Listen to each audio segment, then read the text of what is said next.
shock itu tadi atas tinggi perdarahannya kita baringkan, terus kakinya itu kita tinggiin ya, kakinya kita tinggiin, ganjil pakai bangku atau apa, terus ikat ininya kita kancing-kancing, kita kendorkan, gesper kita kendorkan, nah biarkan di sini, jangan dikasih minum.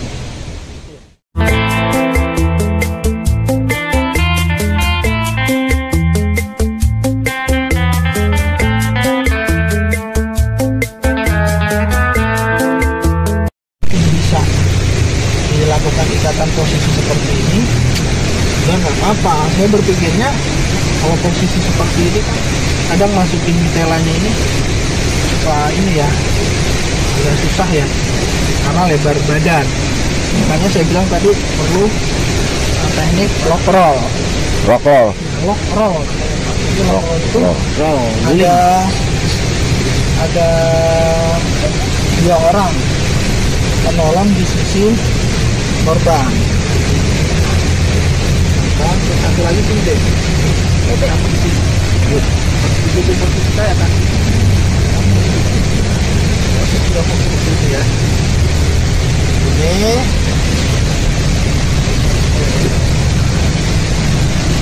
Jadi tangannya begini ya.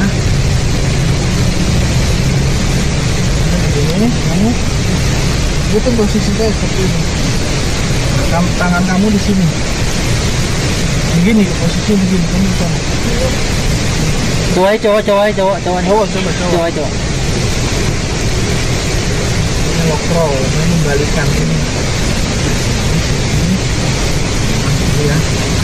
Nah, kembali dari saya, yang ketiga kita posisikan miring dia. Miring. Nanti dibantu sama teman yang lain masukin ini kain segitiganya, ya. Mata berdua siapin ini, masukin. Ini namanya lock roll nih. Iya, ambil posisi. Ininya taruh sini dulu. Ini patah itu ya. Oke, 1, 2, 3 jatuhkan lagi. Baru kita tinggal ambil ini yang ditaruh tadi. Nggak usah bergerak kan ini ya.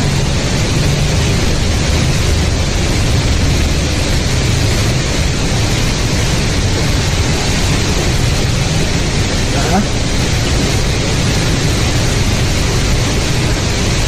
nggak bisa satu ya, baru kita ikat. Oh, nggak pakai kayu itu makanya? Tetap pakai. Jadi di sisi aja, di sini. Kayunya tetap taruh di sini. Yang patahnya di kanan atau kiri nih? Tangannya? Patahnya di sini. Oh, di kiri, tangan kiri. Patahnya di sini. Maaf, patahnya di sini. Oh, tangan kanan. Patahnya di sini. Sebab waktu di ini kan nggak boleh. Oh iya. Ini ya. Jadi langsung kita ikat. Gitu.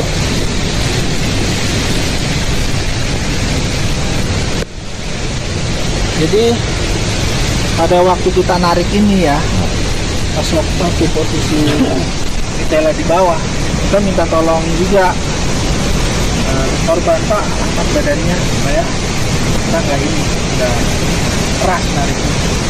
Atau kalau enggak, kita pakai papan panjang. Misalkan ini papan ya, ini papan yang tipis ya. Kita bisa masukkan begini dan sampai sono gitu, bisa kan? Kalau papan tipis kan bisa kan? Baru kita ikat dan gitu.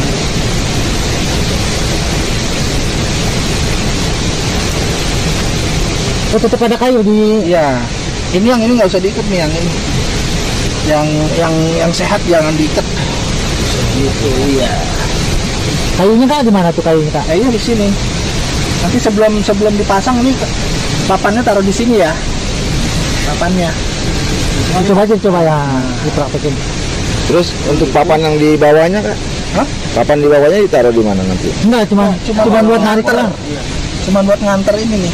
Oh, buat segitiga. nganterin Iya, tali, heeh. nganterin kainnya ya, Iya. talinya ya. Oh, gitu. Udah. Itu kalau terjadi patah tulang di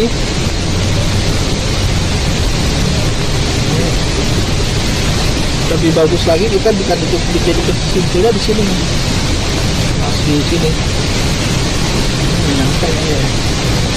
Pasti kayu ya. Iya pasti kayu. Coba tarik juga.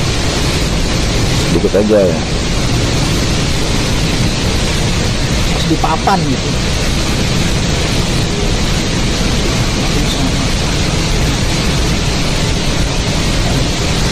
Tarik. Oh, Jadi ini jangan di perut ya, di dada ya. Ini juga di pinggang ya. Pinggang di perut. Pinggang. Pinggang. ya anggaplah itu di Iya. pinggang lah. Ya. Perhatikan ya, bukan di perut tapi di pinggang. Nah, kalau di perut Nggak bisa napas. Udah.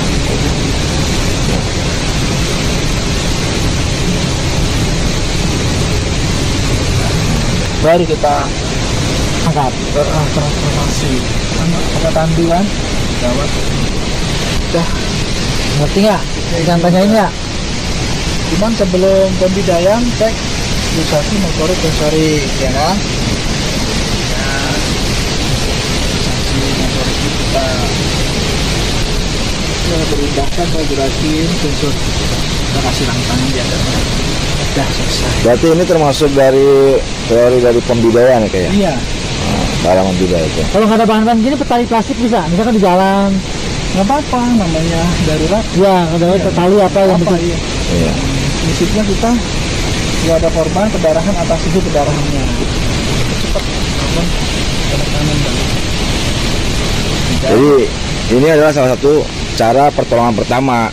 Kalau kalian lakukan ini udah selesai dengan pertolongan pertamanya, baru kalian bawa ke rumah sakit untuk pengobatan lebih lanjut. Kalau juga ada kecelakaan langsung kalian bawa tanpa harus menghentikan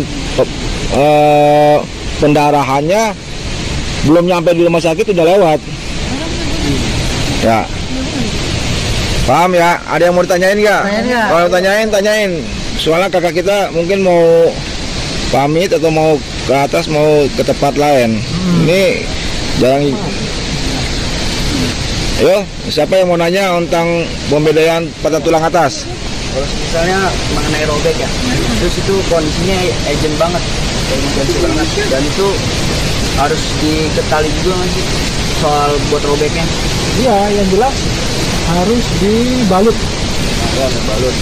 Kadang di TKP itu kita nggak ada balutnya ya, nggak ada perbannya ya. Nanti kita pakai selangkah aja, apa ditutup. Terus kalau ada tali rafia, set kan berhenti. Baru kita udah.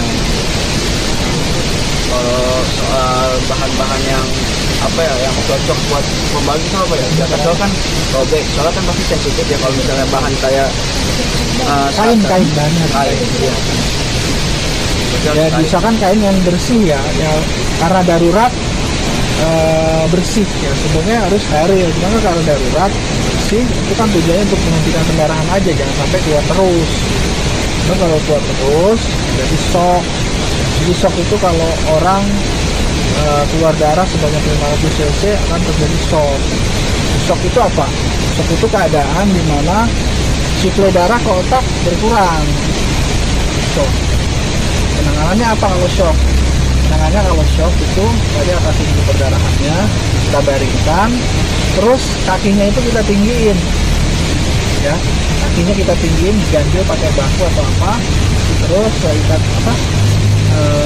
Ininya kita kancing-kancing, kita kendorkan, gesper, kita kendorkan, jangan dikasih minum. Itu penata-laksanaan untuk pasien yang shock. naik, kenapa nggak boleh dikasih minum? Ya karena dia tandanya kalau orang shock itu mual. Nah ketika dikasih minum dia nggak ini, nggak mau masuk. Tapi kebanyakan orang jatuh. Tuh kasih minum Ya, sudah gitu. itulah. Salah itu. Ya sebenarnya sih jatuh nggak apa-apa sepanjang dia nggak shock. Jadi shock itu pengertiannya tadi ya, suplai darah ke otak kurang karena banyak cairan yang keluar. Jadi kita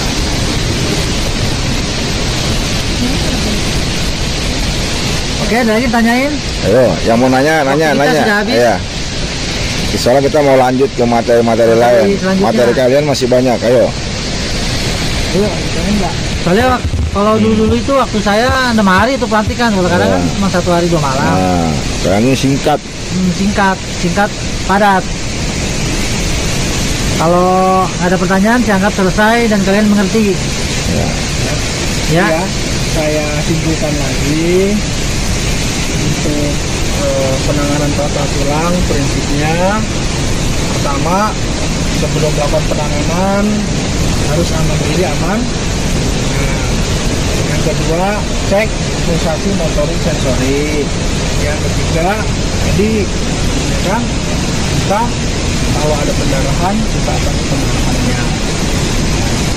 Terus yang keempat apabila terjadi patah tulang maka pembidaian harus melewati 2 Sendi sama 2 tulang.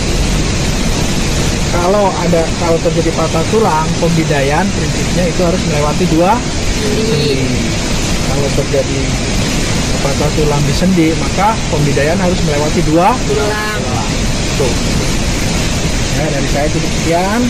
Mudah-mudahan bermanfaat. Mohon maaf kalau ada kekurangan dari saya sedikit materi yang saya ingat ya. Saya akhiri. Assalamualaikum warahmatullahi wabarakatuh.